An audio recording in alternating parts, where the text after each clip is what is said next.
Ir agrs rīts Jelgavā. Es dodos uz hokeja treniņu, lai satiktu Ričardu Bernhardu, kurš kā daudzi citi hokeisti apvieno šo spēli ar mācībām. Mēs esam studenti pārsvarā savākušies, un džeki, kas dzīvo viesnīcā, ir atnākuši. Tie arī esam tie, kas parasti trenējamies no rītiem. Ar ko šie treniņi atšķirās no vakara treniņiem? Atšķirās ar to, ka vairāk individuāli darbojamies. Uz niansēm, kas katram strādājam, tāda savu veidu arī cīņa notiek, kad stūros pieturam ripu vairāk nekā vakaros. Vakaros ir tāds vairāk taktiskais. Pa maiņām, pa pieciniekiem izējam vairākums, mazākums izējas no zonas visādas.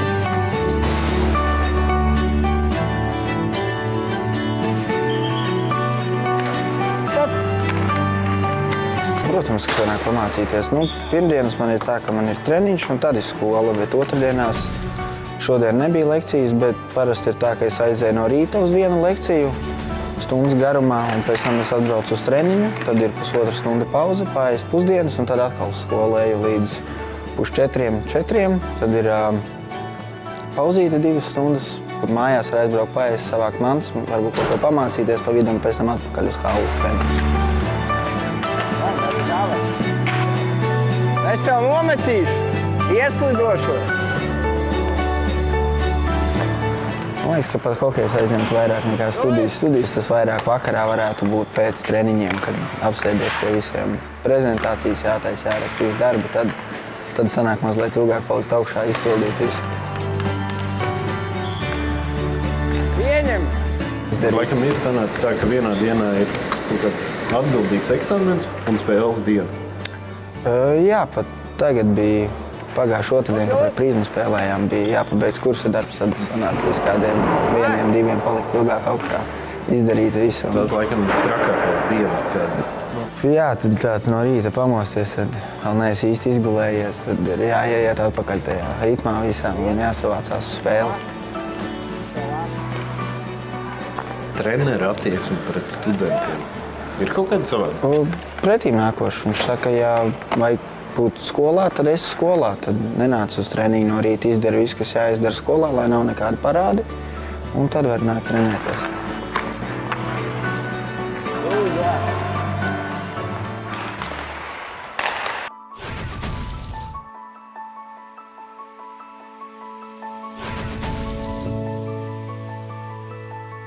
Mana speciālitāte būs komercdarbības un uzņēmuma vadītājs. Tā būs tas, ko es beigšu. Jā. Es domāju, tas arī tāds, uz ko es, ja nu nesanāk man ar hokeju nekas, kad es uz kaut ko tādu tiektos savus uzņēmumus, ka es būtu vadītājs, vadītu par cilvēkiem un būtu viņu līderis. Tu jau skolas laikā zināji, ka tu studēsi augstskolā? Vai nebija tā, ka tajā laikā bija hokejs pārņēmis? Varbūt bija brīži, kad hokejs bija viņš man vienmēr ir bijis pirmajā vietā, prioritāte lielākā, bet mācības nekad es neesmu atstājis novārtā. Jā, es zināju, kad es mācīšos, es negribēju izlaist gadu, un pēc tam, cik es dzirdējis, kad ir grūtāk attiet atpakaļ tajā mācīšanās. Domāju, labāk arī aizbraucu uz Ameriku, es mācījos tālmācībā, domāju, labāk mācīties tālmācībā, pašu spēkiem, mēģināt visu darīt, cīnīties, un lai pēc tam nav grūtāk to visu darīt. Mārketings, arī tirzniecība, ekonomiskā situācijā, un tās grāmatas, kurš tev jālasa, ja? Jā, pēc hokeja. Jā, hokeja. Tā varētu būt arī. Turismu varētu iekļaut, ko mēs arī šajā kursā mācāmies, un lauksaimniecības ražošanas ekonomika, tas arī tāds jauns priekšmets šogad bija. Un kas vēl bija tāds jauns, vadīšana arī. Tieši par visu vadīšanu runājām, kādam ir jābūt vadītājiem, kas vairāk būtu atbilstoši tieši tam, ko es mācos. Un tur bija arī uzzināja daudz ko jaunu, kas arī lika mazliet citādāk skatīties tajā pašā hokejā, kā vadītājiem ir jābūt un kādas ir tās prasības attieksmē, kādai ir jābūt. Tas arī bija tāds kaut kas jauns priekš manis.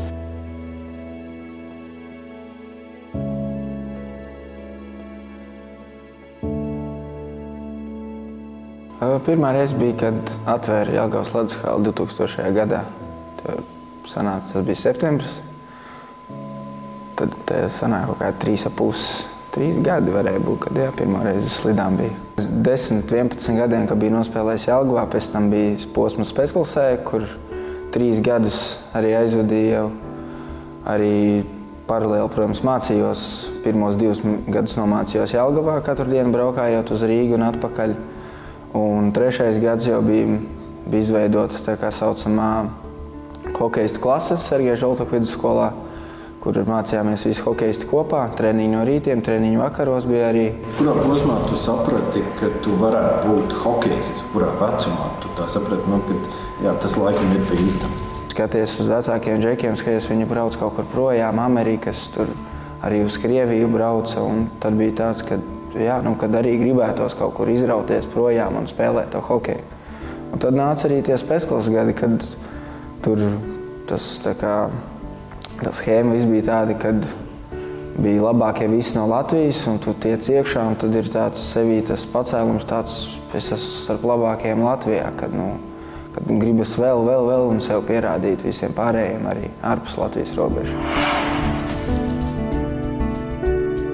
Ja nemaldos, tad mēs U18 spēlējām pret Laimi, kurš tagad NHL spēlē, un U20, ko es tādu atceros, bija Barzāles Metjūs.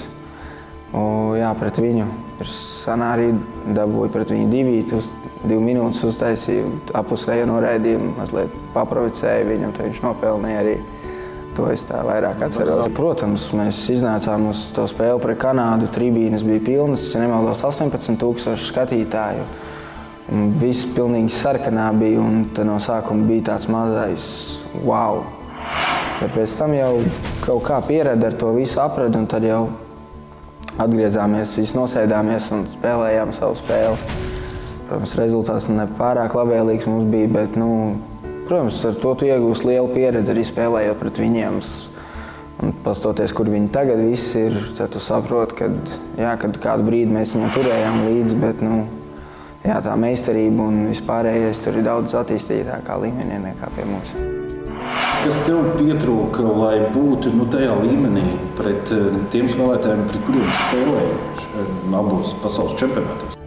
Es domāju, ka visiem jau mums tās iespējas ir tikai, vai mēs spējam viņas izmantot pareizi. Un arī, protams, vai tu esi pareizajā brīdī un pareizajā vietā.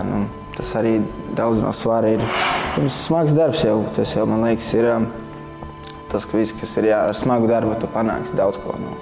Ja tu nepiepūlēsies un nedarīsi, nepiespiedīsi sev, tad jau arī nekas īsti nenotiks.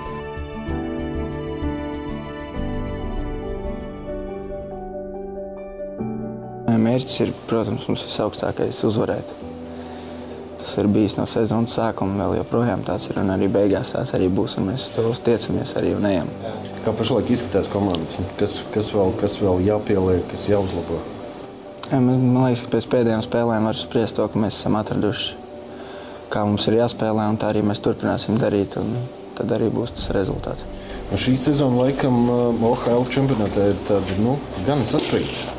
Jā, visas komandas praktiski ir vienādas, spēlē vienādi un ir vienlīdz grūti ar visām spēlēt. Nav tāda neviena baigi izteiktā līdera. Pret visām ir jānoskaņojās, nevar iziet tā, nenoskaņojies, vai tur domājot, kad uz vienas slides kādu apspēlēsim, tur kādu lido vai hokeja skolu Rīgu, ir jānoskaņojās un jāiet spēlēt. Iekļūšana play-offos, nav tā, ka garantēta. Visādi var notikties. Kādu no līderiem var zaudēt vājākajām komandām, kas ļauj viņām pacelties turnīra tabulā. Un es domāju, ka jāspēlē katru spēli, kā tā būtu pēdējā. Kā pats šogad jūties komandā tavu spēli salīdzināt ar iepriekšējo sezonu? Pagājušā sezona tā bija jāaprod no sākuma, kā šeit spēlē. Bija pieredze vairāk Amerikā spēlē. Tad bija jāaprod ar šejienes spēli. Sezonas laikā aprad. Šogad ir vieglāk mazliet. Arī partneri ir arī ļoti spēcīgi, kas palīdz daudz. Un daudz jāsaka paldies viņiem arī. Ты идешь, да? Да. Tu redzi sevi joprojām kā hokejistu? Jā. Es domāju, ka izmācīties bakalauru un tad skatīties, ko darīt tālāk. Varbūt braukt projām, kaut kur citur spēlēt, varbūt maģistratūru un mēģināt kādā neklātienē ņemt, un kad mazāk ir jāapmeklē tā skola, bet, es domāju, ka vēlos un gribu spēlēt hokeju. Ikdienā, tev spēlē Latvijas čempionātā, tu zini ļoti daudz citus hokejistus. Ir daudz, kur izvēlas šādu ceļu, paralēli studēt, vai pārsvarā ir tie, kuri beidz kādiem 35 gados vai 40, saprot, žēl, ka es nemācījos. Es zinu daudz hokejus, kuri mācās. Praktiski arī viss mūsu komanda mācās. Vai 1., 2., 3. kursā, cits varbūt ir beidzis jau savu specialitāti kā hokeja treneris. Cits varbūt vēl mācās tikai uz to, bet visi arī mani draugi, paziņas, visi mācās skolās. Nav neviens tās, kurš sēdētu mājās un neko nedarītu. Ir bijis kāds, tas stereotips pastāv, bet tas varbūt tā vairāk tā kā jaunībā, ka tas bija, kad traki dūli bijām, kaut kādas muļķības taisījām, bet tagad jau visi vairāk ir nobrieduši un zina, ko viņi dara ar savām dzīvēm un vēlas sasniegt savus mērķus, tos, kurus viņi ir ieplānojuši. Tavs mērķis hokejā. Labi, šogad iespējams Latvijas čempionāts. Ko tu vēl gribi izcīnīt? Mans lielākais mērķis varētu būt uzspēlēt Latvijas lielajā izlasē. Un tieši 21. gadā, ja nemaldos, ir čempionāts Latvijā, tad tas varētu būt tas, uz ko es tiektos. Paldies jums! Redzēšanās!